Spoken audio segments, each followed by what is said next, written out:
여러분 혹시 오늘 이렇게 함께 읽은 본문 스가랴서 우리를 좀 이해하려면 먼저 이 배경을 조금 돌아봐야 할 것 같아요. 스가랴서에 대한 어떤 배경들을 좀 봐야 되는데 그 내용이 그렇게 어렵지는 않고요. 간단하게 설명을 해보면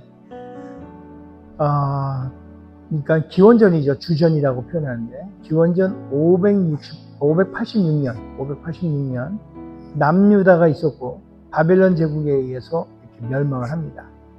예루살렘 성전이 파괴되고 수많은 백성들이 포로로 끌려가요. 이스라엘의 그 역사가 이제 거기서 딱 끊어진 것 같은 그런 형상이죠. 근데 이제 그 이후로 한 70년이 지난 이후에 보면은 페르시아의 왕 고레스 왕, 그 고레스 왕이 이제 바벨론을 정복해요. 성경에 보면 바사 왕이라고 되어 있는데 이게 페르시아예요. 페르시아 우리 알고 있는 그런 일이 벌어지고선 고레스 왕, 그 바사 왕, 페르시아의 왕 고레스 왕이 조서를 딱 내요. 선포를 하는 거죠. 바벨론 정복한 이후에 에스라서에 보면 이렇게 써 있어요. 하늘의 하나님 여호와께서 세상 모든 나라를 내게 주셨고 나에게 명령하사 유다 예루살렘의 성전을 건축하라 하셨나니 너희 중에 그의 백성 된 자는 다 유다 예루살렘으로 돌아가서 이스라엘의 하나님 여호와의 성전을 건축하라. 그렇게 조소를 꾸미고 공포를 하고 나니까 포로들을 끌려갔던 유대인들이 이제 고향 예루살렘을 향해서 이렇게 돌아가게 됩니다. 그리고 그 첫 번째 제1차 귀환을 이제 갖게 되는데 그 귀환 명령을 받고 그 행렬을 이끈 사람이 있는데 그 사람이 바로 오늘 본문에 읽었던 스룹바벨이에요. 스룹바벨. 이 스룹바벨은 유다 마지막 왕들 중에 한 사람인 여러분 아시는 여호야긴 알죠? 여호야긴 그 왕의 손자가 되는 거예요. 그러니까 결국은 다윗 왕조의 혈통을 이어받은 사람이에요. 그래서 고레스 왕은 바로 그 왕족의 후손인 스룹바벨을 유다의 총독으로 삼아서 그러고서 그를 백성을 이끌고 돌아가 성전을 지으라고 그에게 사명을 맡기는 거죠. 그러니까 어찌고 보면은 그 고레스 왕이 이제 그런 하나님의 백성들을 이스라엘 백성이 가서 성전을 지으라고 하는데 리더자를 세워야 되는데 그냥 세우는 게 아니에요. 그 다윗의 혈통 안에 있는 왕족의 그 한 사람을 스룹바벨을 세워서 보내는 거예요. 그러니 많은 이들이 이제 따라가는 거죠. 그래서 그때 당시에 바벨론에서 탈취했던 모든 성전에 쓰던 그것들 다 해가지고 돌려갔는데 성전을 짓는데도 옛날에 그 솔로몬이 짓던 그 성전의 그때 당시에 있었던 살아있던 사람들이 그걸 봐요. 보면서 한탄하는 거죠. 아니, 야, 이거 참. 기초를 보면서 에스라서에 보면은 그 성전에 기초 놓는 걸 보며 통곡을 하는 게 나와요. 공사는 더디고 여러 가지 일들로 방해가 많아요. 스룹바벨. 조금 전에 얘기했듯이 왕족이에요. 예수 그리스도의 족보에 이름이 오르는 거예요. 마태복음에 보면은 왜 누가 누구를 낳고 이렇게 쭉 나오잖아요. 거기에 보면은 스룹바벨의 이름이 나옵니다. 메시아의 계보에 이렇게 이름이 나오죠. 하나님은 크고 유명한 자리가 아니라 작고 더딘 순종의 자리에 있던 그런 사람을 통해서 예수 그리스도께로 이어지는 그 길들을 만들어 가셨어요. 여러분 다 아시잖아요. 저렇게 내려오는 누가 누구라고. 그런 건 특별한 게 없어요. 제가 이 말씀을 또 묵상하면서 무슨 생각을 해보냐면 제가 지금 이 교회에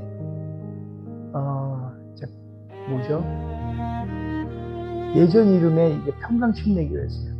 평강침례교회 2대 목사로 부임해 올 때 사실 부흥할 당시에 성도가 한 명도 없었습니다.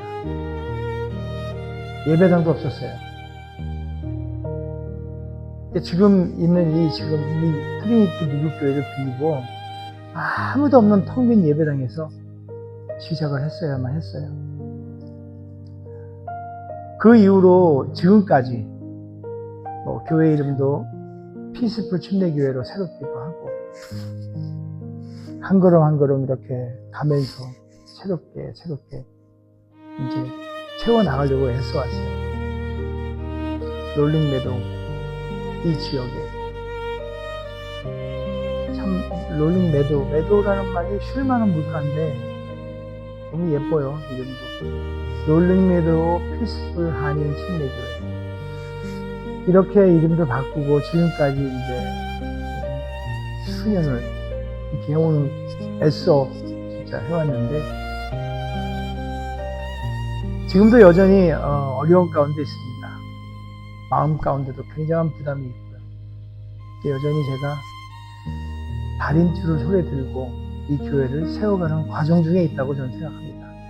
다림줄을 들고. 여러분 다림줄이란 말 들어봤어요? 다림줄이 뭐냐면 제가 이제 원래는 토목을 했잖아요. 토목 건축을 했는데 다림줄이 뭐냐면 무명실 같은 걸 이렇게 길게 묶어 놓는데 그 밑에 아주 이렇게 화살촉 같이 생긴 추예요. 납추 되게 무거워요. 그거를 실에 매달아서 이렇게 늘어뜨리면 중력에 의해서 그게 평평하게 이 밑으로 향해요. 그러면 이 줄이 올곧게 서요. 건물을 지을 때 벽돌을 쌓을 때 그 다림줄을 내려놔야 올곧게 세울 수가 있어요.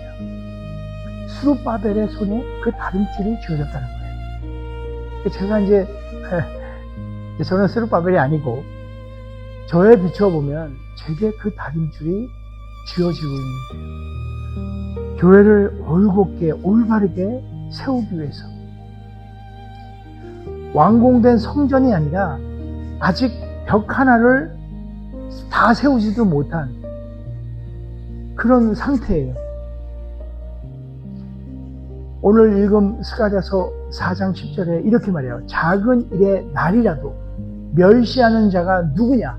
사람들이 스룹바벨의 손에 다림줄이 있음을 보고 기뻐하였대요. 그 스룹바벨이 들고 있는 다림줄을 보고 기뻐해요. 왜 그랬을까요?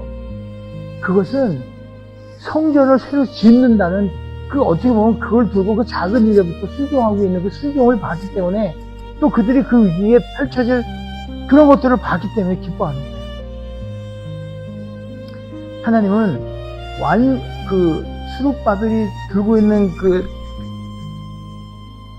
다림줄, 완성된 걸 보고서 기뻐한 게 아니라 그 초라한 그 줄 하나 들고 있는 스룹바벨의 모습을 보고 하나님은 기뻐한 거예요. 한 뼘 한 뼘 스룹바벨이 들고 있는 다림줄을 한 뼘 한 뼘 측량하는 그 모습을 보고 하나님은 기뻐한 거예요. 다림줄은 완공의 증거가 아니고요. 오늘도 곧게 다시 한번 세우겠습니다. 이 순종의 표시예요. 제가 이 말씀을 준비하면서 이 말씀이 저에게 하는 것 같아요. 너무 힘들고 있거든요. 힘든 어떤 과정 속에서 스룹바벨의 모습을 보고 하나님께서 기뻐하는 그 모습을 제게 보이면서 저에게 스룹바벨이 들었던 그 다림줄을 들고 하나님이 내가 지금 하고 있는 이 모든 것들이 이 작은 일, 이 작은 교회를 허락하시고 이 힘든 과정을 한 뼘 한 뼘 그래도 해나가는 매주 제가 말씀을 준비하고 기도하고 몇 명 되지 않은 이 교인들을 영혼을 위해서 기도하기도 하고 만나는 사람마다 복음을 전하기도 하고 애쓰고 중부시장에 나가서 복음을 전하겠다고 찬양하고 새로 또 간 직장 어떻게든지 사람을 만나서 복음을 전하겠다고 이런 작은 일들 스룹바벨이 들었던 그 다림줄과 같은 그 일들을 우리 하나님께서 보고 계시겠지? 이런 위로들이 저뿐만의 위로가 되지 않고 지금 저와 함께 이 작은 교회에서 작은 순종으로 예배하고 있는 여러분께도 함께하기를 정말 주님의 이름으로 축원합니다. 대형교회 부럽지 않아요. 솔직히 제가 꿈꾸는 것은 성령 하나님께서 인도하고 있다는 게 보이는 그런 교회를 꿈꿔요. 숫자 뭐 이런 게 아니고요. 한 사람 한 사람 정말 상처받은 그런 영혼들이 와서 함께 서로가 서로를 위로하고 격려하는 그런 교회. 그러고 나서 위로받고 세임을 얻어서 또 다른 곳에 가서 그 영향력으로 사는 거예요. 사실 제가 돌아보면요, 우리 교회에 왔다가 가신 분들 있잖아요. 그분들 지금 어딘가에서 열심을 다해 주의 일 감당해요. 그 중에 지금 생각나는 분이 한 분 계세요. 오늘 이 설교를 들을 거예요. 아마 인터넷을 통해서. 김혜진 집사님. 그분이 지금 생각이 나네요. 그곳에 가셔서 지금 열심히 자기가 처해진 상황에서 복음 전하고 또 주변에 있는 목사님들, 교육자들, 그분들 돕고 사는 거 마음에 이렇게 보여요. 우리 교회 잠시 왔다가 함께 신앙생활 하다가 그분 역시 그렇게 하는 겁니다. 저는 그런 교회를 꿈꾸고 있어요. 그런 교회. 그 길에 여러분 함께 하고 있는 거예요. 함께 그 다림줄을 들고 함께 가자고. 다른 분들이 우리 교회를 보고 막 작다 이런 거 말하기 전에 우리가 먼저 우리가 막 우리 너무 작지 않아요? 이런 생각들, 그렇게 우리가 먼저 작게 바라보고 있지는 않나 싶네요. 우리 스스로가 이렇게 해가지고 뭘 하겠어요. 저 스스로 그렇거든요. 지난 금요일날 CPS 미세스 플라워하고 교장 선생님하고 대화를 나누는데 그 학교에 필요한 것들을 얘기를 들었어요. 한편으로는 그 얘기를 들으면서 내가 할 수 있는 건 없는데 초라한 모습을 보는 거죠. 그리고 내가 이런다고 해서 뭐가 달라질까? 이런 생각들도 들고요. 몇 년 동안 했는데 눈에 보이는 열매도 없는데 교회는 점점점 쪼그라드는 것 같고 마음 같아서 막 성장을 해야 되는데 그렇게 보이진 않냐. 그런데 우리 하나님께서는 작은 현실을 이렇게 부정해라 이런 게 아니라 그냥 직시해야 돼요. 그러나 그 작은 현실 속에서 하나님이 일하시는 그 가능성마저도 우리 스스로가 멸하지 말라고 말하시는 거예요. 오늘 아침에도 저한테 굉장히 무겁게 힘들게 다가온 생각들이 있었어요. 그 생각을 가지고 안 돼. 이렇게 멸하지 말으라는 거예요. 오늘 본문에 6절, 스가랴서 6절 한번 봐봐요. 힘으로도 능력으로 되지 않는다고 먼저 우리 하나님이 말씀하시는 거예요.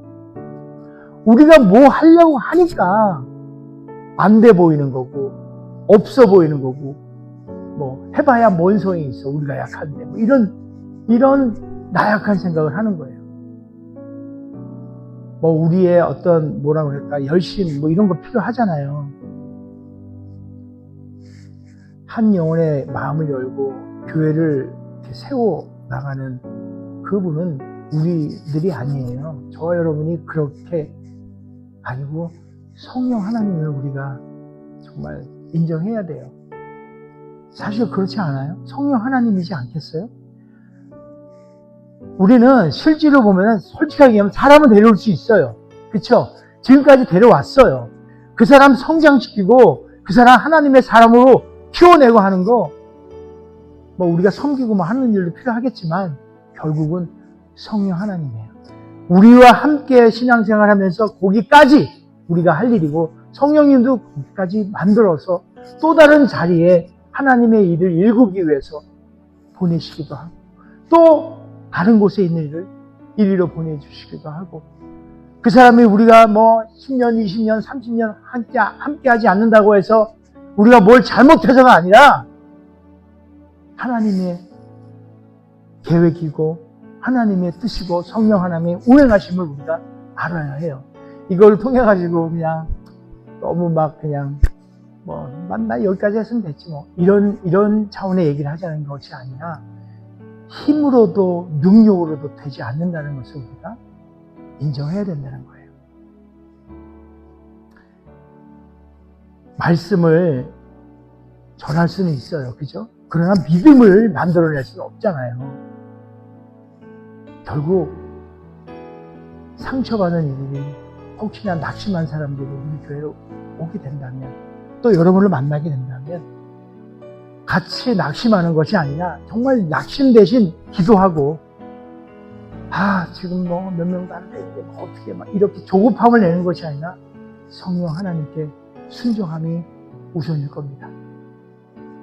예수님의 시작도 세상의 눈에서 아주 작았어요. 베들레헴의 작은 마구간에서 진짜 볼품없이 오셨잖아요. 12명뿐이 안 되는 제자. 전참 위로되는 게 12명뿐이 안 되는데 그 중에 하나가 배신 때예요. 정말 마음 아픕니다. 함께 신앙생활을 쭉 몇 년을 같이 하고 꽤 오랜 세월을 같이 해요. 그런데 어느 날 그 일을 통해서 뒤통수를 맞는 듯한 그런 일이 생겨요. 정말 난감합니다. 아무 생각 없어요, 솔직하게. 몰라요, 예수님도 가룟 유다가 그렇게 팔아넘길 줄 알으셨겠죠. 그런데도 그냥 네 일은 네가 해라. 너 할 일 너가 해라. 저도 지금 그 마음이에요. 너는 너가 할 일 하세요. 나는 내가 할 일 할게요. 어쩌면 하나님의 일은 작지만 시작되는 거예요. 세상이 보기에 십자가는 실패지만 하나님은 그 길을, 세상이 보는 그 실패의 길은 인류를 구원하는 길로 삼으셨어요. 예수 그리스도를 죽음에서 일으킨 그 성령님께서 지금 우리 교회도 함께 하신다고 저는 믿습니다. 이 교회를 세워나가고 있다고 저는 믿고 있어요. 저 여러분에게 그 다림줄을 주셨어요. 여러분, 우리 맡긴 그 다림줄 꼭 쥐고 당장의 그 큰 결과물 보이지 않지만 오늘 할 수 있는 우리의 작은 순종을 합시다. 우리의 힘으로 되는 거 아니잖아요. 오직 하나님의 영으로 된다는 걸 믿고 순종하며 나아갑시다. 우리가 성령을 의지하여 정말 다시금 무릎 꿇고 기도할 때, 다시금 사랑할 때, 용서하고 사랑할 때, 다시금 복음을 전할 때 하나님은 그 작은 우리의 순종을 보시고 기뻐하실 줄 믿습니다. 다시 한번 다림줄 꼭 쥐고 작은 순종 앞에 무릎 꿇고 나아갑시다.